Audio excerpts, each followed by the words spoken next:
Dans ce monde belliqueux et sanguinaire, on a parfois du mal à se mettre dans le crâne qu'il existe encore des choses qui mettent tout le monde d'accord. Des petites choses, je vous l'accorde. Mais il en reste. Ne serait-ce qu'une. Avant de pouvoir vous expliquer le pourquoi du comment du truc à propos duquel il s'agit, observons un instant, non pas une minute de silence. D'ailleurs, pourquoi on dit observer une minute de silence? Observons donc l'agencement humain lors d'un trajet lambda dans le métro au milieu de l'après-midi. Un certain nombre de personnes plus ou moins adultes sont disposées dans la rame, quasiment immobiles, des écouteurs dans les oreilles pour la génération Y, un canard enchaîné dans les mains pour la génération X, le monde diplomatique pour la génération d'avant. Chacun arbore son visage le plus impassible, aucun muscle n'est sollicité au-dessus des épaules, ce qui donne une configuration faciale que j'aime appeler l'écran de veille. Une tête de 36 pieds de long en somme. On ne se regarde pas les uns les autres, c'est mal poli. On ne discute pas avec son voisin, ça fait peur. On ne s'adresse pas de sourire, c'est obscène. On passe en mode ascenseur. Tu rentres par la porte et en toi-même, tu fermes ta gueule dans tous les sens du terme, et t'attends que ça passe. Et pendant ce temps-là, tu laisses ton cerveau passer en revue toutes les merdes qui te sont arrivées depuis lundi, et celles qui te pendent encore au nez avant samedi. Bref, ça c'est un trajet en métro habituel. Mais de temps en temps, il se produit un événement qui place soudain les pensées vagabondes de tous les protagonistes sur la même longueur d'onde. Une sorte d'attaque Anonymous de nos systèmes d'exploitation. Et cet événement, c'est l'apparition d'un bébé dans la rame.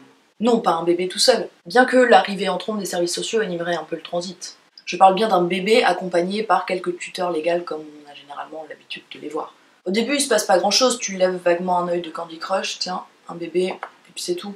Mais petit à petit, pour peu qu'il soit dans une phase relativement guillerette, le bébé commence à t'hypnotiser. Déjà, il te regarde. Il aurait 20 ans de plus que ça serait flippant, mais là non. Un bébé, ça regarde. Et puis un bébé, ça réagit. Crois-moi, si le bébé te trouve moche, tu le sauras tout de suite. Il ne va pas détourner poliment la tête en remettant sa mèche si ta tronche ne lui revient pas. Par contre, si tu lui plais, c'est le contraire. Il est tout à coup mort de rire, il te fait des grands signes avec les bras. Un fou, en somme. Mais un fou miniature, pas effrayant. Pour le coup, les interactions sont grandement facilitées avec un bébé.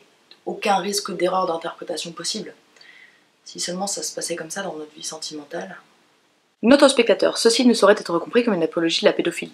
Toute ressemblance avec des situations existantes ou ayant existé serait purement fortuite. Alors, puisque le bébé brise la tradition de l'impassibilité qu'il ne connaît pas encore, voilà que toi aussi tu te laisses aller à lui faire des grimaces. Et à chaque grimace, il réagit. Et cette interaction excessive, presque inespérée en ce lieu d'ordinaire hostile, te rend tout joyeux à ton tour. Et puis tu regardes autour de toi. C'est drôle comme les gens sont tous attendris par la vision de ce bébé.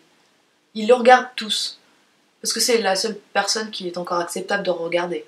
Et ils ont tous le sourire.